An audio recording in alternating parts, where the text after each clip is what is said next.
They marched in with no warning. Envoy! What does the Gorod think they're doing? What's the point of exploring if you just want to plant your flag everywhere? They broke some glass, but the map is safe. They didn't think I was worth the trouble. Right now, that's a good thing.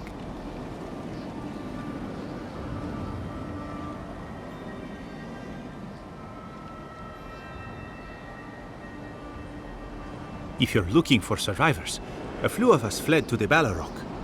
How many? I'm not sure. I saw Sapiento. Gods, I hope they're not trapped in there. I am sorry I can't be more help. On the very first page. We should move. Let's hope the Gorod hasn't made it to the Balrog yet. Envoy, wait! Before you go, I may have something for you. I took some supplies when I ran. If you think they'll help, they're yours. I'll even give you a discount. You know, for saving the city and everything.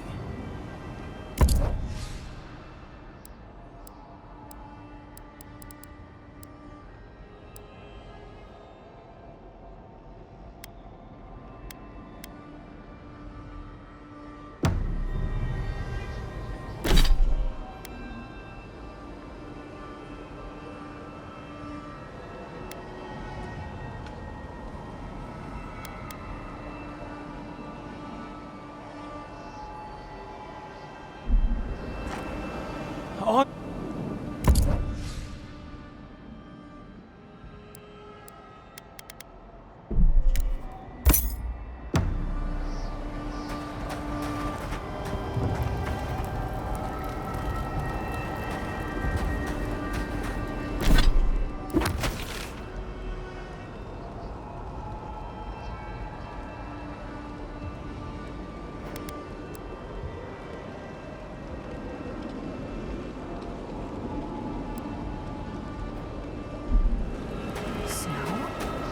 Why is there snow here?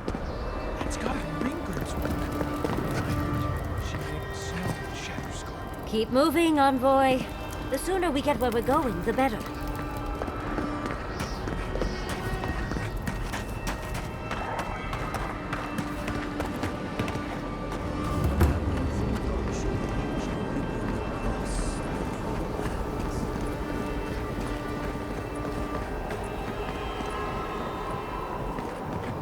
Envoy, is that you?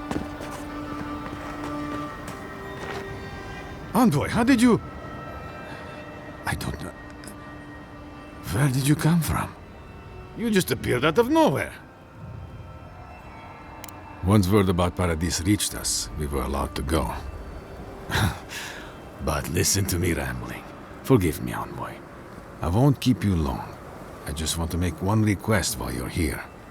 As much as you can, be good to the living lands. Yes, but more than that, I'd just like for us to live lives that are free, for us, not Aedyr to determine our fates. It's going to be up to you, Envoy. I know you have much to do, so I'll just leave you with that. Thank you.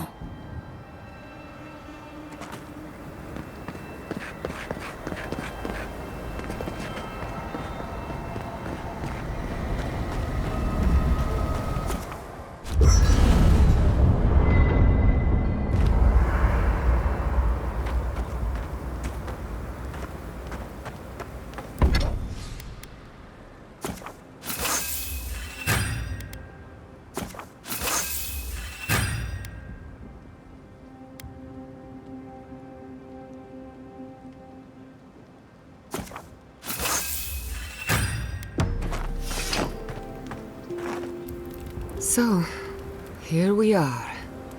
The first and last battle for the living lands. Try praying instead of just hoping. That might work better for you. Metaphysically, the battle is already over. Sapadal is free, and the Dream Scourge is gone. But politically, we have a small mess to tidy up. I intend to send a message to the Steel Garrote. And it won't be subtle. Anyway, who knows what tomorrow will bring. So let's be grateful for today. You've earned a little peace of mind. I think that's enough wool gathering for now. Besides, I need to tinker on the phantasmal focus. Make sure it's ready for war. Don't stay up too late. Until next time. We should take a moment to acknowledge what happened back there. You liberated the god of the living lands. Now they are unchained, free to do whatever they want. That's quite a gamble you made. I admire your confidence. If not for you, Sappadal would still be pacing their cage like a wild animal. Which means you have leverage over a god. How do you plan on using it?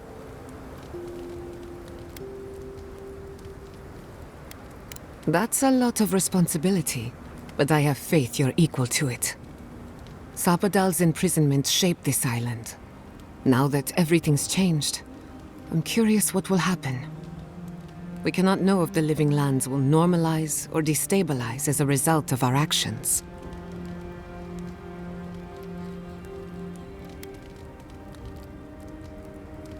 For better or worse, change is inevitable. Maybe you'll find some comfort in prayer, now that one of the gods is listening. I hope you don't mind me bringing it up. The subject matter is a bit much for our little camp.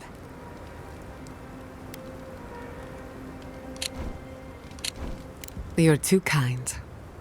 I want you to know this has been an unforgettable experience. Wherever we go from here, I'm grateful to have been a part of it. Until next time. You too. There you are, Envoy. You ready for this? Understood. Same here. I guess it helps we have a god on our side, right? I mean, a god beats a skeleton knight any day. This is just cleanup. Just figuring out who controls the living lands from here out. Someone once told me that war is just applied politics. Never really understood what that meant. Anyway, you should get some rest.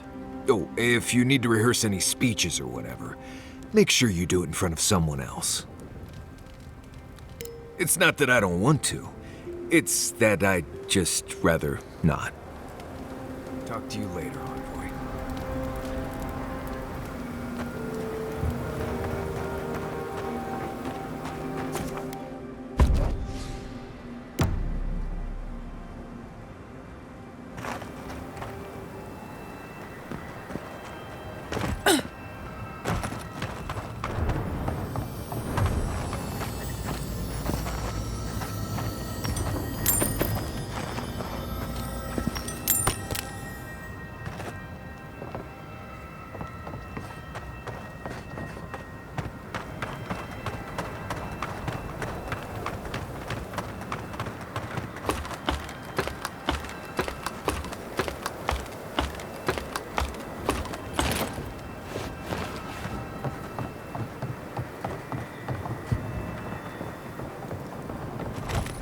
Envoy?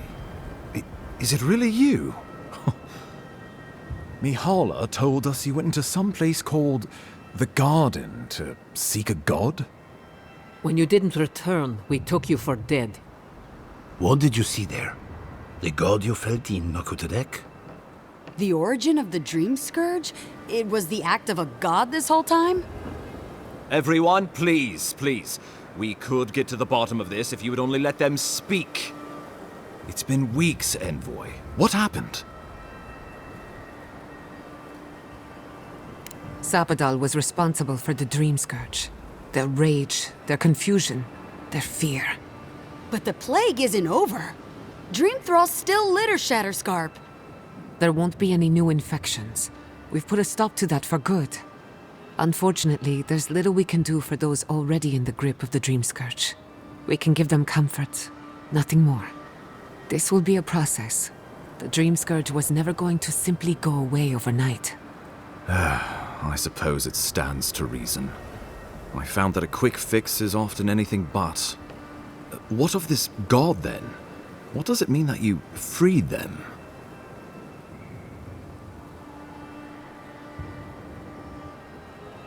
Ludwig had intimated that this land grew a new god.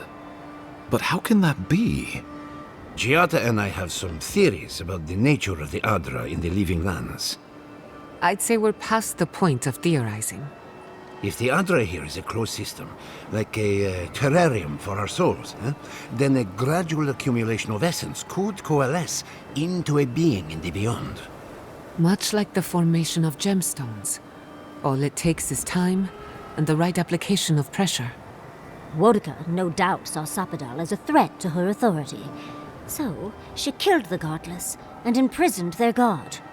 I assume it is this god we have to thank for the roots tearing apart Paradise?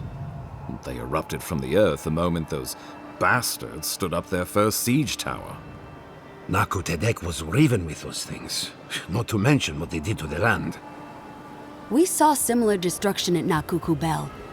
If these roots and the Dream Scourge are the work of a god, and the gods thought it best to imprison this god, how could you let such a creature go free?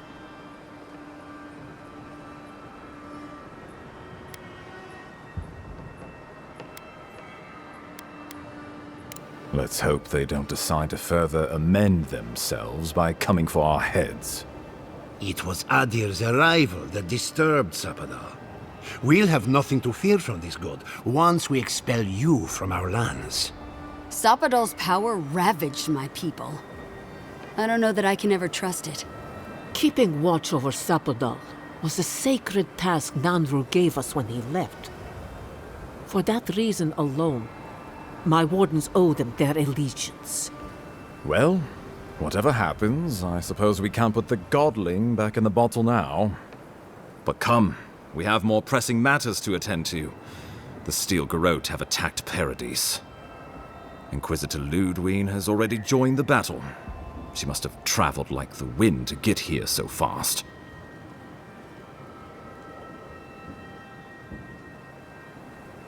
You did. I kicked her corpse when you weren't looking, just to be sure. Well, she's seen better days, but you wouldn't know it judging by how she fights. Ludwig's plowed through the militia like a knife through warm butter. All right, let's keep the similes to ourselves.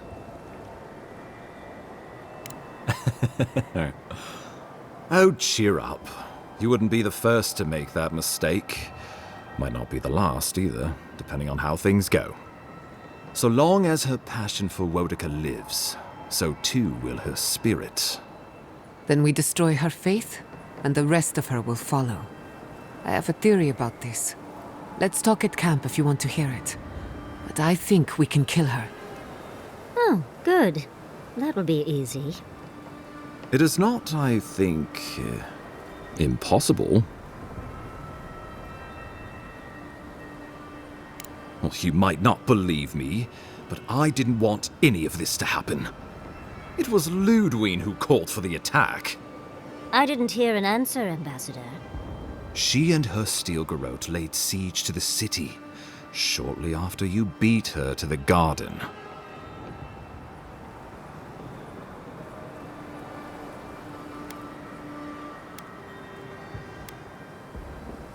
The lawful settlement of a new Aedyrian colony, supposedly.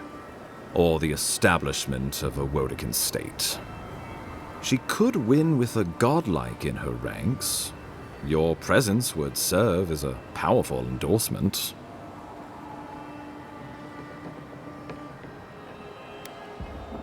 Somewhere inside that hollow head of hers, I believe she always hoped she'd turn you to her side. Remember, she has an obligation to Wodika, a solemn oath. And neither the Steel Garrote nor the Queen that was look kindly upon oathbreakers. Well, it's been a point of debate. We can't agree on how to stand against the Steel Garrote, nor who should lead the effort. Nobody wants to risk their people at the front. So you let the Paradise militia go it alone? Even if our meager forces should make it inside. The siege won't end until Ludwig does. and none of you know how to kill her. Precisely.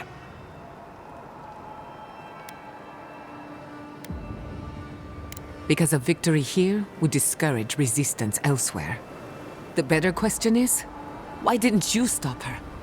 Excuse me? She's a 7-foot-tall skeleton powered by her devotion to the goddess of retribution. This isn't my fault. Sure. Just blame the dead woman. Very mature. Who else should I blame exactly? Our envoy, perhaps? For not stopping Ludwine and the Tusks? You could start with blaming your own incompetence. Ludwine's the muscle. I'm merely the personality. What was I supposed to do? Frown her into submission? What good are you as a diplomat if you can't even keep your own beast under control? The Inquisitor was so convinced the Living Lands would unite against Aedyr that she's nearly made it true. One people, one law, one true God. That's Ludwine's vision for the Living Lands.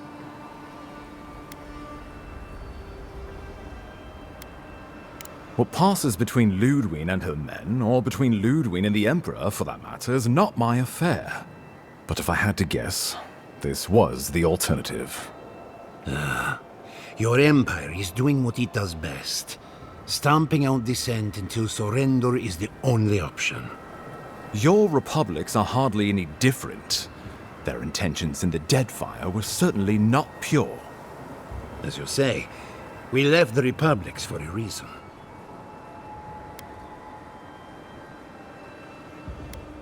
Ludwine agrees. Our success would model the order and dignity of the Steel Garrote, for whatever that's worth. You can say what you want, but you're still trying to subjugate us. You think I'll ignore what I've seen with my own eyes? The Empire has brought us nothing but chaos and suffering. Careful, envoy. Aedyr may still have a part to play, but don't let loyalty blind you. I can't wait to see how you weasel out of this one. I know it will. We are leading by example, returning order and dignity to Paradise in the wake of the Clavager's death. We will do the same to the frontier, given the chance. Where was order and dignity when the Steel Garrote attacked my home? My administration had nothing to do with that, as I know you know. Aedyran rule and rule by the Steel Garrote would be markedly different beasts. Spoken like a fucking diplomat. Splitting hairs when it all comes from the same head. Order and dignity. That's what you think we're missing? Bastards! All of you! You will take it all, whether the chance is given to you or not. The Inquisitor answers only to Wodeka. In attacking Paradise, she has dragged us all far beyond the bounds of the Emperor's desires. I've answered your questions. Now I would like you, all of you, to answer mine. Ludwine has sent a message to the Emperor informing him of her attack. He will send advisors and reinforcements swiftly in response. What will his representatives find when they arrive? A new colony? A budding grave room? Before you face Ludwine, you should know what you're fighting for. All of you must decide, together. But whatever you decide, understand, the days of the frontier are done. Aedyr will come. Indeed, we are already here.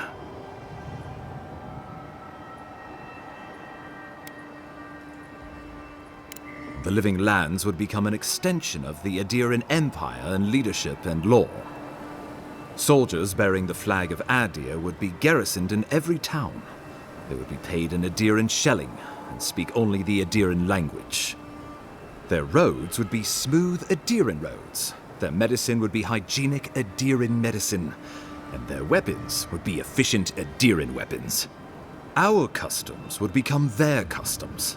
Our strengths would become their strengths. Our emperor would become their emperor. Turned toward a common purpose. No one, not Rauatai, not the Valian republics, not even a rogue god, would dare attack the Living Lands. This island would be safe for the first time in its history, and safe it would remain.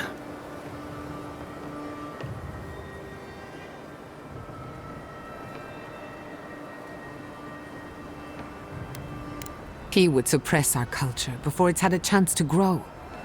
Everything my people cultivated would be reduced to a footnote. If you have any love for this land, do not allow him to overwrite our history. Rauatai built its empire from colonies like this. Many have become centers of culture and prosperity, backed by the protection of a strong navy. Of course, it can take decades to get there. And this road isn't an easy one. But Aedyr won't be the only empire eyeing this place. A formal agreement now could protect us from something worse later. It shall be peaceful in that all dissenters will be silenced. So there's that.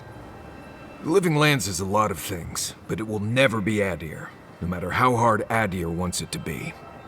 Aedyr should turn back now and save everyone a bunch of blessed day trouble.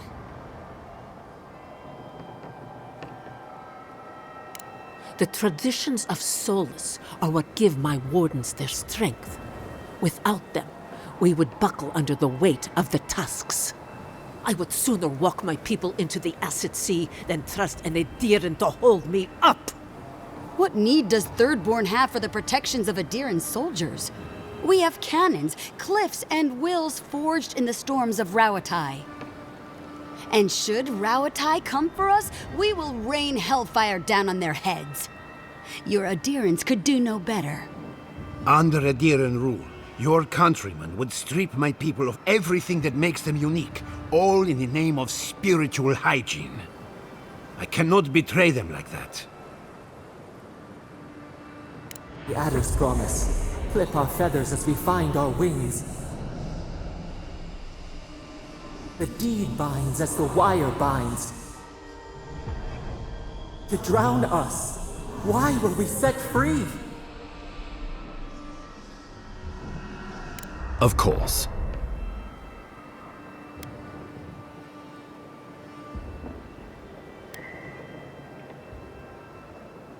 Oh, Envoy, no. Do not suggest that lightly. Think of the Emperor.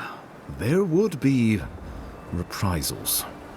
Ones which this conclave could not survive, fractured as you are. Not unless you came together and formed a nation of your own. It would be difficult. No, impossible. I'm certain you would fail. Think of your people, all of you. Think of the lives at stake.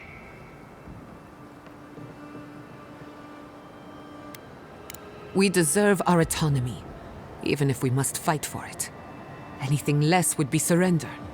Fleeing someone else's laws and authority is one thing, setting up your own is another. We're an island of misfits and dissidents. We'll still have to surrender some of our autonomy, and we won't agree on what that means overnight. We'll be vulnerable. Without allies, other powers will see us as ripe for the picking. Know that this is a hard road to walk. We were fine before Aedyr came. We'll be fine when they're gone. I think we ran things perfectly fine before your kin got here. Though I'm hardly eager to work with any of you. I like the idea of twisting beneath Aedyr's boot heel even less. So long as the Wardens can continue our vigil. I'm open to uniting, if you are. It's a nice idea, but consider the costs. If we walk away from a relationship with Aedyr, we're leaving a lot of trade on the table. But the people of Thirdborn have friends in the world. I'm sure we'd find our way through. With the envoy's support, we'd have a god in our pocket. What could the Empire do to stop us? When my people return to Fjord, we could create such miracles of animancy, the Living Lands would become the breadbasket of the world. Risk into bounty. Does the winter frost dissuade the seeds? Many fruits on our boughs. We graft many leaves into strength.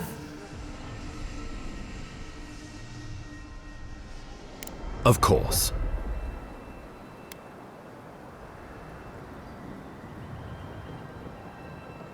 The Living Lands would retain its own laws under a grave appointed by the Emperor.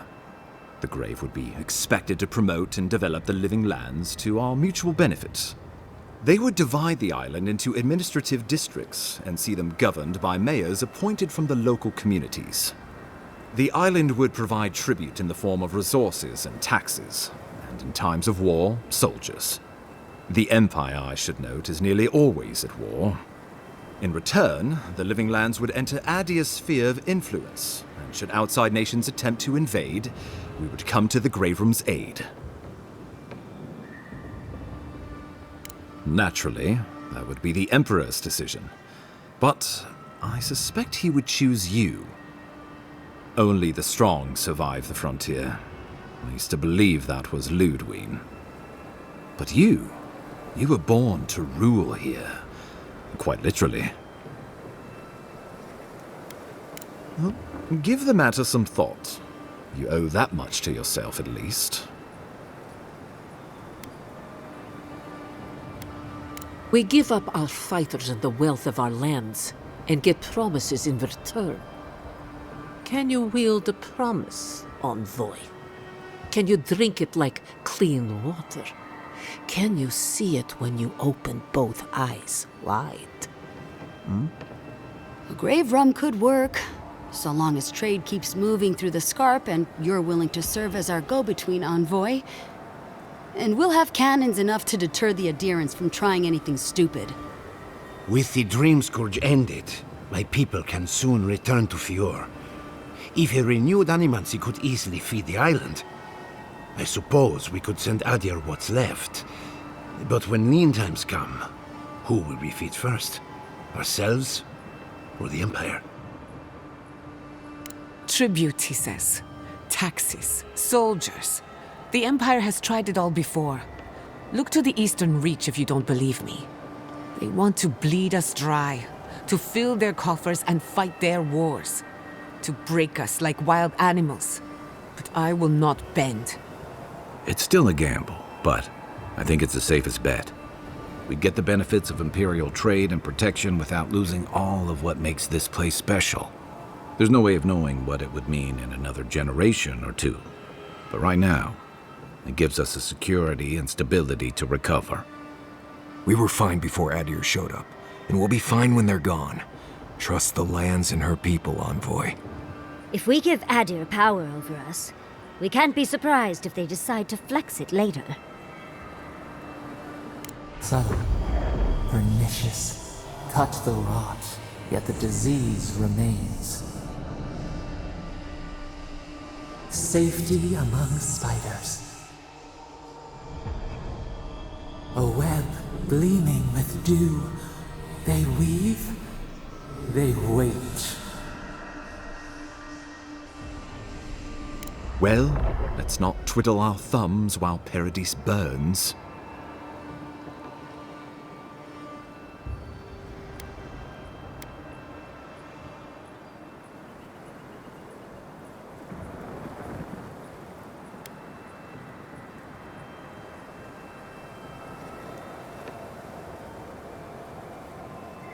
A fine compromise. To brisk trade. A docile shatter scarp and a grave rum. A grave room, then, if we must. And God's willing, Fior will feed the world. I do not trust your empire to show restraint in its control of the living lands. Gods help us. We can worry about the future when it comes. This at least gives us the backing to survive and rebuild. Right. Might as well go ahead and start designing those rebel flags sooner rather than later. Good. We'll have perhaps a whole week of peace before the yoke starts chafing. I will do my level best to convince the Emperor to accept a grave room. That leaves the matter of Ludwig and the Steel Garrote. She will never surrender, envoy. You must kill her, or we will lose Paradise, and eventually the island.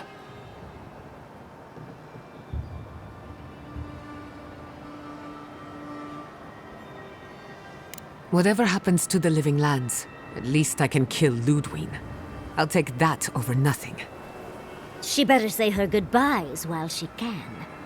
I'm proud to fight at your side, envoy. One last time. Let's get to work then. We've got a walking corpse to bury. The Paradise militia will be at your back. Give her no quarter. The future waits for you. Thank you for deserving it. Now, go and teach the Steel Garrote a lesson they will never forget. Show them that the living lands will not be broken across Vodka's knee. We will send reinforcements to help you reclaim the Eastern Gate. From there, work your way to the main plaza. May all the gods of Eora and the living lands protect you. Let's take back the city. Whatever happens tomorrow, the Steel Garrote can only make it worse. Time to stop the Steel Garrote. Lead the way, envoy.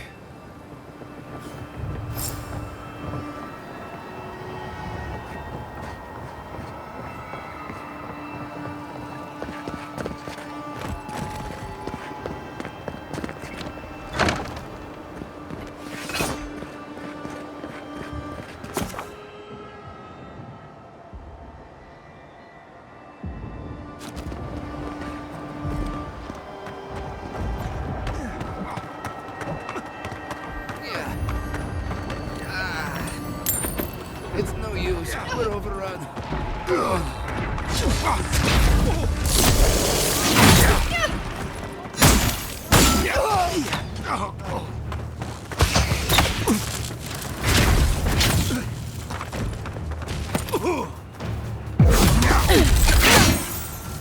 Couldn't have done it better. We make a good squad.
Good shooting, Kai.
Go ahead.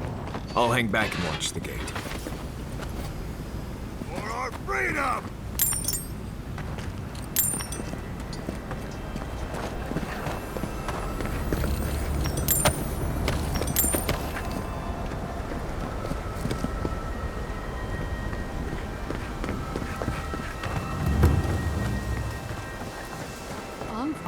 What are you doing here?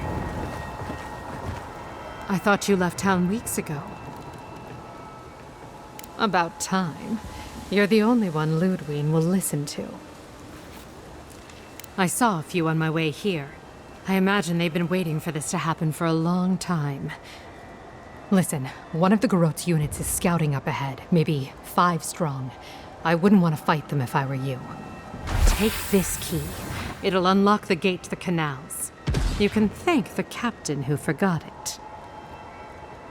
You shouldn't find much opposition down there. I wish someone had stood up to the Steel Garot a long time ago. But, well, you're here now. That's what matters. Good luck.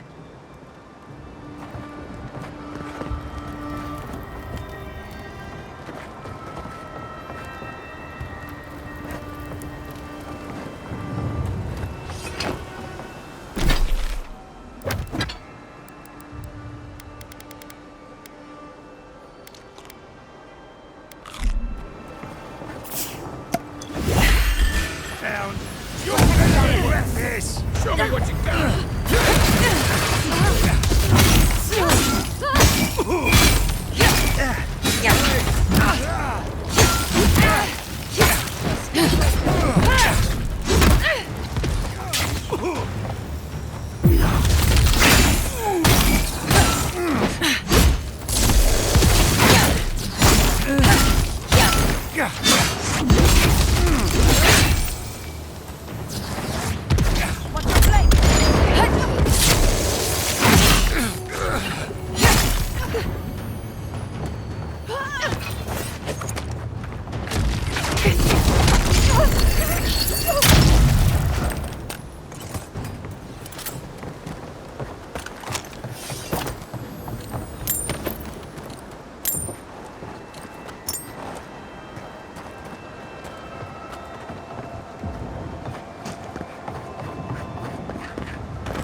You shouldn't be here. Oh, no, you don't!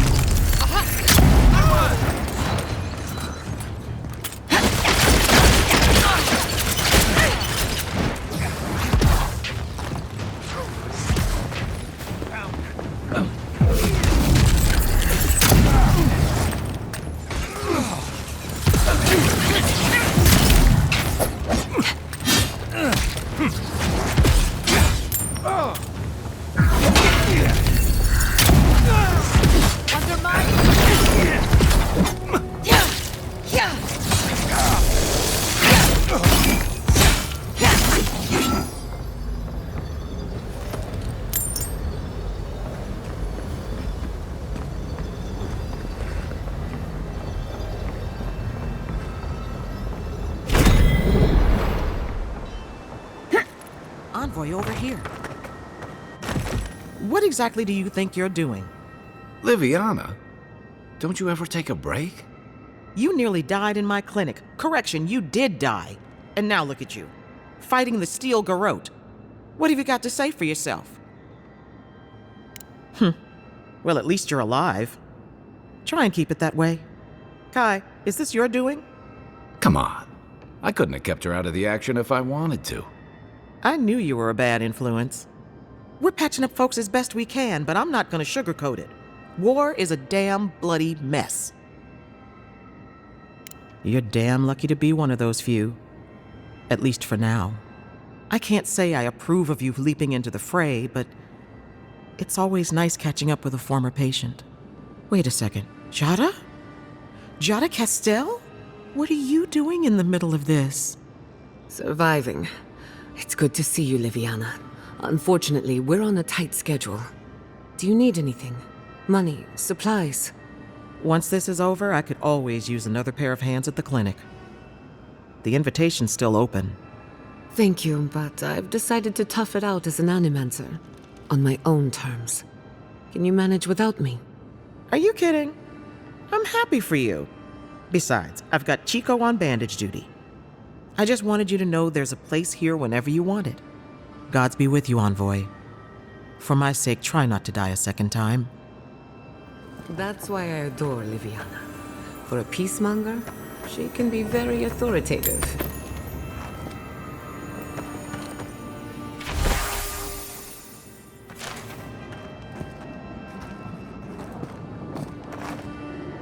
Envoy, it's good to see you fighting on the right side of history.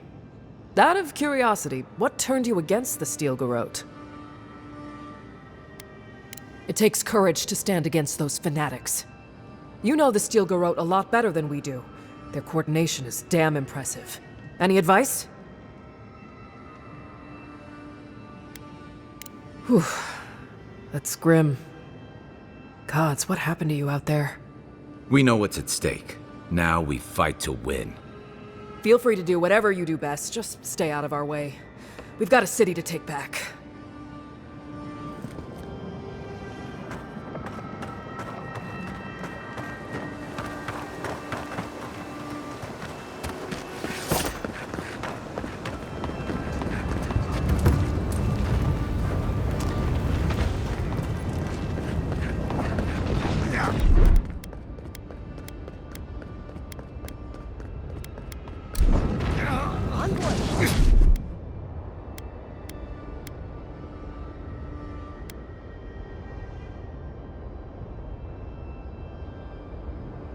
Welcome to the right side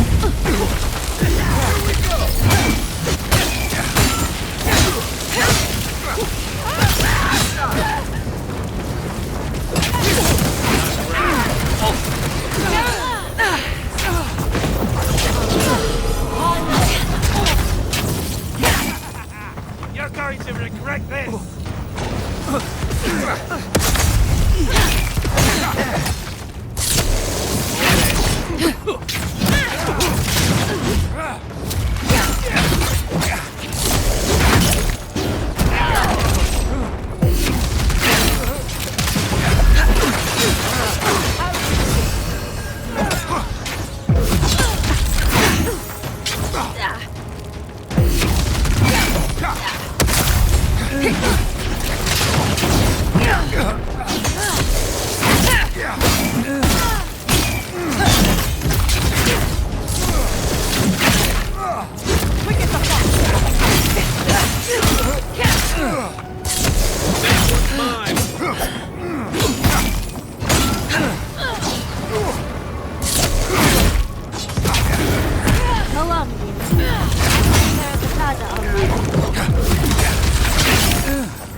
Everyone okay?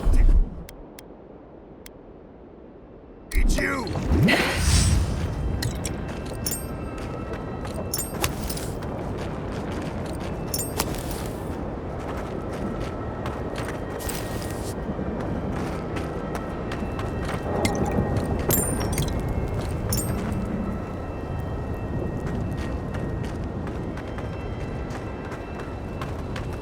Boudica demands your submission. Stand against her and fall.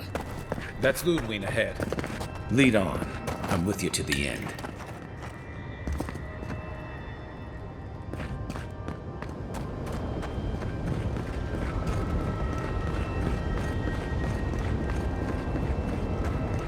There you are.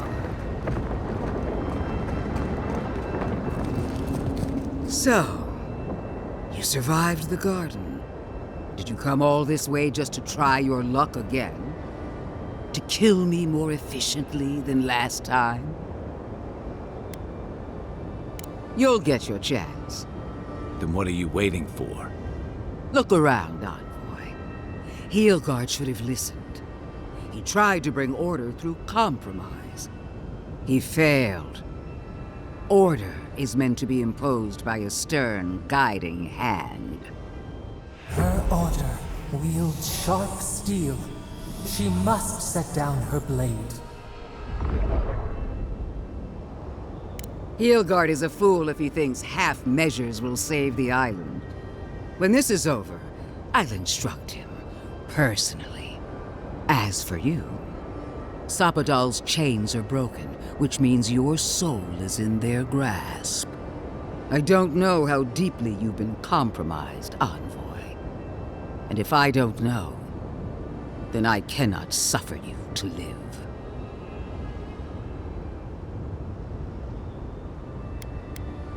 Do not patronize me. I have every right to put down a threat to the Empire. Steel yourself, Envoy. Make this a fight to remember, even in death. We would not welcome her death. There is still ample shade for her beneath our tree.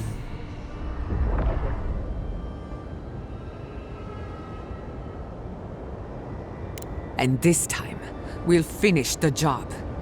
You really believe you can kill me? Do it then. Kill me as no one ever has. Hold nothing back. Give it your all, and destroy me. There's no coming back this time. Prepare yourself for the next world. Let's finish this. Together. Once I'm done killing you, your god of flame! Let's finish. We are every seed in the soil. We will always grow. There, no quarter.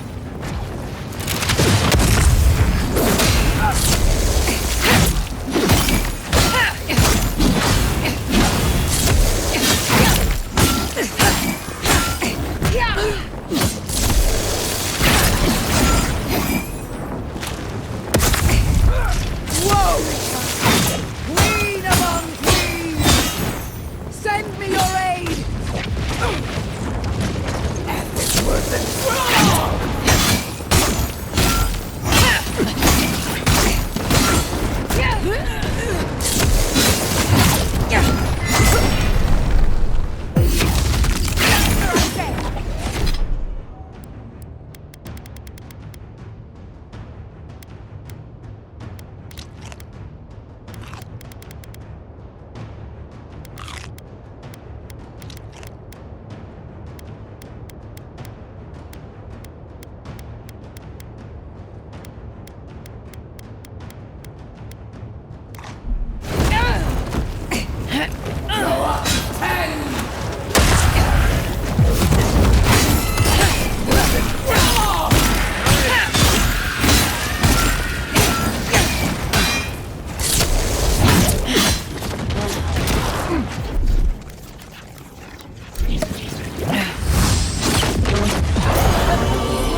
Again, won't it come? Help me! One last time! And it wasn't wrong! Yeah.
turn, Kiana.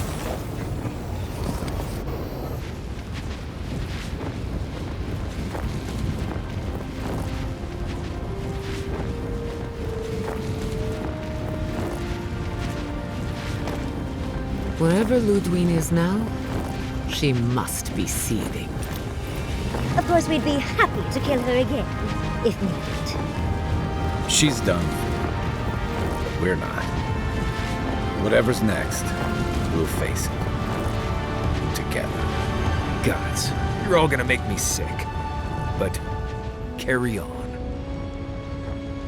Unraveled at last. We no longer feel her wire against our flesh. We are free always. We are free forever. Silence falls over Paradise, as though the city is holding its breath. Then you hear it, the ringing of a distant bell, the waving of banners, and cheers of victory. After a short and bloody conflict, the dust has finally begun to settle. You feel Sappadal close to your thoughts, stirring with interest. The god of the living lands is observing this moment, unfettered by confusion or fear. For the first time in centuries, they understand. The Paradise militia rallies to you, the outsider who defended them in their hour of need. Whatever happens next, you have won their confidence. You take a moment to reflect on the calm. Not so long ago, you arrived at these shores on a simple errand, which turned out to be anything but simple. The Dream Scourge is over, and the island has been cleansed of plague. A time of healing and mourning follows. People look to you for answers about the source of the affliction. You tell them the truth, how the plague came from a power beyond mortal understanding, and how it is finally at peace. With your guidance, the Living Lands becomes a vassal of the Aedyran Empire. In exchange for their taxes and soldiers, the free settlements are protected from future attacks. The fight for survival is over. The rebels of Paradise come to learn that resistance is futile. After the assassin Eagwolf died in custody, many of his worst fears about the Empire are confirmed. Some of his people splinter off, while others abandon the fight entirely. Their alliance is never the same. The refugees of Emerald Stair resettle in Thirdborn, bringing their skills and research to aid the local community. What starts as an uneasy partnership blossoms into a bond of trust. Through shared adversity, they find common ground. In time, the people of Emerald Stair return to their city of Fior Messiverno. Animancy still has a place in the Living Lands, but the Empire's disapproval gets in the way of progress. Their work is slow, but unstoppable. Though Aedyr has promised that the Living Lands will retain their autonomy, not everyone in Shatterscarp trusts the Empire. But many Aedyran ships sail into the Grave Room's ports, bearing fine linens and aged wines. These ease the painful memory of the day Reamgrim culled their people.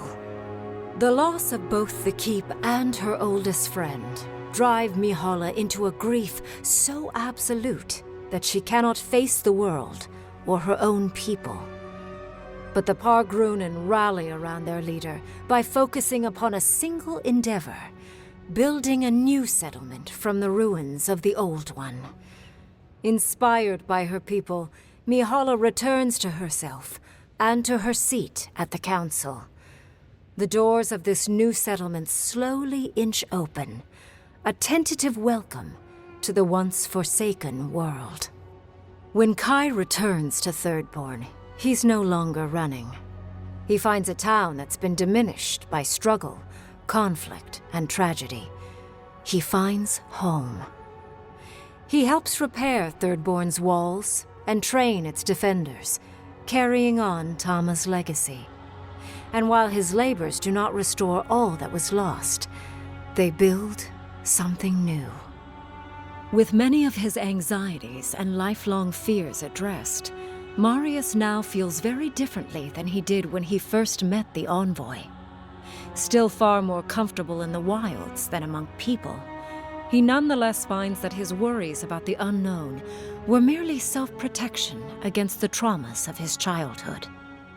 Armed with this knowledge, he finds himself more capable of living in civilization, and far less fearful of his home in Galawain's tusks. With Solace gone, however, Marius never has a chance to reconcile with his people. Outside of a few travelers here and there, his connection with the Wardens is completely lost. Giada continues to improve as an animancer. She dedicates her work to the spiritual health of the living lands, nurturing instead of exploiting. Others follow her example, seeking her tutelage from lands far and wide.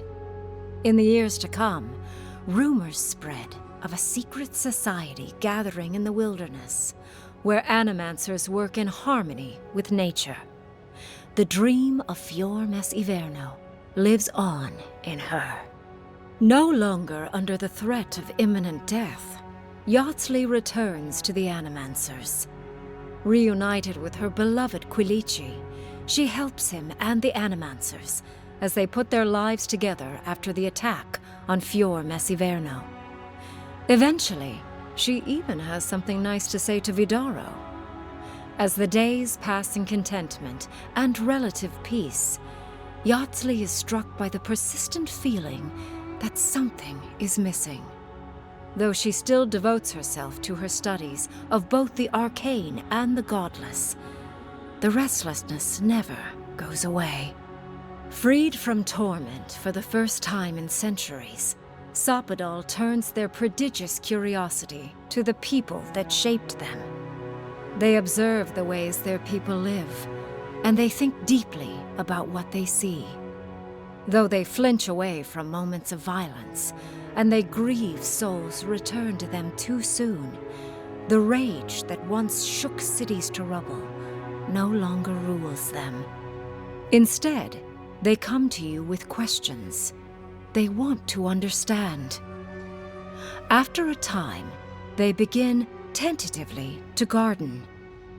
Where they can, they improve the lives of Kith, and the suffering that troubled them is reduced, if never fully eradicated.